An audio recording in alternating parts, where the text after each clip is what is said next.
اعوذ باللہ من الشیطان الرجیم، بسم اللہ الرحمن الرحیم۔ اور اللہ سب کچھ جانتا ہے اور بڑی حکمت والا ہے۔ بے شک سوچ سمجھ کر زندگی گزارو، کیونکہ جو آج مٹی کے اوپر کرو گے کل مٹی کے نیچے اس کا حساب بھی دینا پڑے گا۔ حضرت علی رضی اللہ عنہ نے فرمایا، ہر اس چیز کو توڑ دو جس کو انسان نے بنایا ہے، لیکن انسان کا دل کبھی مت توڑنا جس کو اللہ نے بنایا ہے۔ حضرت علی رضی اللہ عنہ نے فرمایا، عورت کا ایک بچہ پیدا کرنے پر 75 سال کی نماز کا ثواب اور ہر ایک درد پر ایک حج کا ثواب ہے۔ عربی کہاوت ہے کہ اگر تم مرنا چاہو ہو تو خود کو سمندر میں پھینک دو، تو تم دیکھو گے کہ تم خود کو بچانے کی کوشش کر رہے ہو، تب تم جانو گے کہ تم خود کو نہیں مارنا چاہتے بلکہ تمہارے اندر کوئی شے ہے جسے تم مارنا چاہتے ہو۔ اے اللہ میرے سب گناہوں کو بخش دے، تھوڑے ہوں یا بہت، گزشتہ ہوں یا موجودہ، کھلے ہوں یا چھپے۔ ہمارے لیے اللہ ہی کافی ہے اور وہ بہترین کارساز ہے۔ بے شک 3 مہمان بغیر اطلاع کے آتے ہیں، رزق، نصیب اور موت۔ یا اللہ ہمیں حلال رزق، اچھا نصیب اور شہادت والی موت نصیب فرما، آمین۔ تیرے پروردگار کا نام بابرکت ہے جو عزت و جلال والا ہے۔ بے شک اے نبی صلی اللہ علیہ وآلہ وسلم، لوگ آپ سے قیامت کے بارے میں پوچھتے ہیں، کہہ دیجئے کہ اس کا علم تو اللہ ہی کے پاس ہے، اور تمہیں کیا معلوم شاید کہ قیامت قریب ہی آ چکی ہو۔ بھلا وہ کون ہے کہ جب کوئی بے قرار اسے پکارتا ہے تو اس کی دعا قبول کرتا ہے اور تکلیف دور کر دیتا ہے۔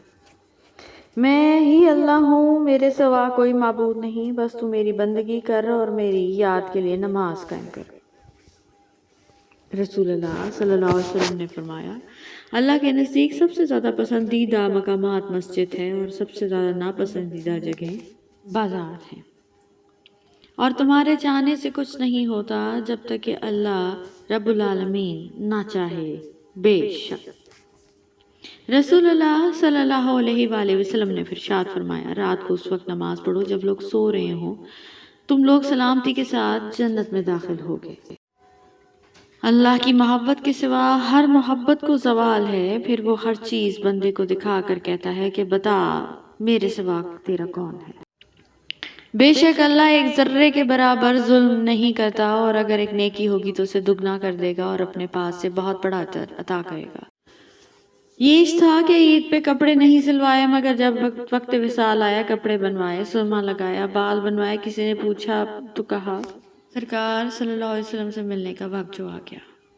اے میرے رب تو بخش اور رحم کر اور سب مہربانوں سے بہتر مہربانی کرنے والا ہے۔ بے شک رسول اللہ صلی اللہ علیہ وسلم نے ارشاد فرمایا، سوموار اور جمعرات کو جنت کے دروازے کھولے جاتے ہیں، اور اس دن مشرک اور اس آدمی کے سوا ہر شخص کو بخش دیا جاتا ہے جس کے اپنے مسلمان بھائی کے ساتھ عداوت و ناراضگی ہو۔ اس کے بارے میں حکم دیا جاتا ہے، ان کو تب تک نہ معاف کیا جائے گا جب تک کہ یہ صلح نہ کر لیں۔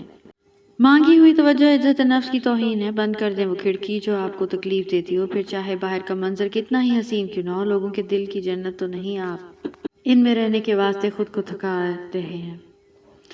رسول اللہ صلی اللہ علیہ وسلم نے ارشاد فرمایا، دنیا کے عیش و عشرت سے دور رہنا، کیونکہ اللہ کے بندے عیش پرست نہیں ہوتے۔ رسول اللہ صلی اللہ علیہ وسلم نے فرمایا، اللہ تعالیٰ کے ہاں افضل ترین نماز جمعہ کے دن فجر کی باجماعت نماز ہے۔ رسول اللہ صلی اللہ علیہ وسلم نے فرمایا، اگر کوئی شخص جھوٹ بولنا اور دغا بازی کرنا روزے رکھ کر بھی نہ چھوڑے تو اللہ تعالیٰ کو اس کی کوئی ضرورت نہیں کہ وہ اپنا کھانا پینا چھوڑ دے۔ حضرت عبداللہ بن مسعود رضی اللہ عنہ نے فرمایا کہ نبی پاک صلی اللہ علیہ وسلم نے ارشاد فرمایا، جس قوم میں سود و زنا عام ہو جائے وہ قوم اپنے اوپر اللہ رب العزت کے عذاب کو خود اتارتی ہے۔ اے انسان تو اپنے پروردگار کے پاس پہنچنے تک مسلسل کی محنت میں لگا رہے گا یہاں تک کہ اس سے جا ملے گا انشاءاللہ۔ بھیڑ کو باپ نہیں صرف گھاس یاد آتی ہے، روسی کہاوت۔ رسول اللہ صلی اللہ علیہ وآلہ وسلم نے فرمایا، صدقہ رب کے غصے کو بچا دیتا ہے اور بری موت سے بچاتا ہے۔ اے اللہ تو عفو درگزر کرنے والا ہے، عفو درگزر کرنے کو پسند کرتا ہے، اس لیے تو ہمیں معاف فرما اور درگزر کر دے، آمین۔ یا اللہ مجھے اس دن رسوا نہ کرنا جس دن لوگوں کو دوبارہ زندہ کیا جائے، آمین ثم آمین۔ عزت جب عزتوں کے مالک نے دی ہو تو کسی کے برا چاہنے سے کیا فرق پڑتا ہے؟ میرے پروردگار، میں نے اپنی جان پر ظلم کر لیا ہے، آپ مجھے معاف فرما دیجئے، آمین ثم آمین۔ اور کچھ لوگوں کو اللہ جہنم کی آگ سے آزاد کرتا ہے اور یہ رمضان کی ہر رات کو ہوتا ہے۔ ایسے لوگ کبھی کامیاب نہیں ہوتے جو ایک دوسرے کی جڑیں کاٹنے میں مصروف ہوتے ہیں اور حسد کی آگ میں جلنا ان کا مقدر ہوتا ہے۔ رسول اللہ صلی اللہ علیہ وسلم نے فرمایا، اس شخص کی ناک خاک آلود ہو جس کی زندگی میں رمضان کا مہینہ آیا، اس کی مغفرت ہوئے بغیر مہینہ گزر گیا۔ روٹنے سے کیا ہوگا، او معذرت کر لیں، تجھ میں بھی مجھ میں بھی خامیاں بہت سی ہیں۔ شکر کرنا سیکھو، اتنا ملے گا کہ تھک جاؤ گے۔ خدا کی راہ میں کوشش کرو اور کبھی پیچھے نہ ہٹو، کیونکہ خدا نے تم سے کوشش مانگی ہے، نتیجہ نہیں۔ جب کسی سے محبت ہونے لگے تو صدقہ دیا کریں، محبت ہوگی تو مل جائے گی، بلا ہوگی تو ٹل جائے گی۔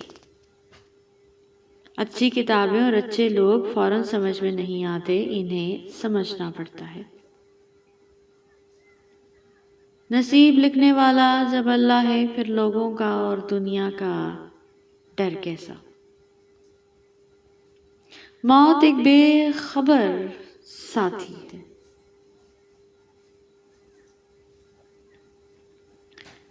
ہماری مخلصی، مخلص لوگ سب کو پسند ہیں، مگر مخلص بننا کسی کو پسند نہیں۔ سکون کی جھونپڑی پریشانی کے محل سے بہتر ہے۔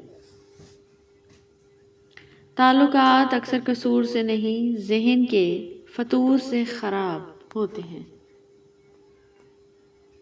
مردانگی یہ نہیں کہ دوسروں کی بہن کو پھنسایا جائے، بلکہ مردانگی تو یہ ہے کہ دوسروں کی بہن کو اپنی بہن جتنی عزت دی جائے۔ دھوکہ بھی بادام کی طرح ہے، جتنا کھاؤ اتنی عقل آتی ہے۔ ہر انسان کو فکر یہ تو ہے کہ میرے مرنے کے بعد میری اولاد کا ہوگا، کیا ہوگا، کسی کو یہ فکر نہیں کہ میرے مرنے بعد میرا کیا ہوگا۔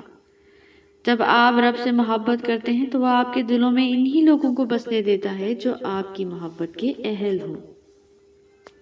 دنیا کا مال تو چھوڑنا ہی پڑے گا، سمجھدار وہ ہے جو آخرت کا مال جمع کرے۔ موت آخری ہچکی تک کھلا رہنے والا دروازہ توبہ کا ہے۔ امید نہیں، یقین رکھو، آنے والا کل انشاءاللہ بہتر ہوگا۔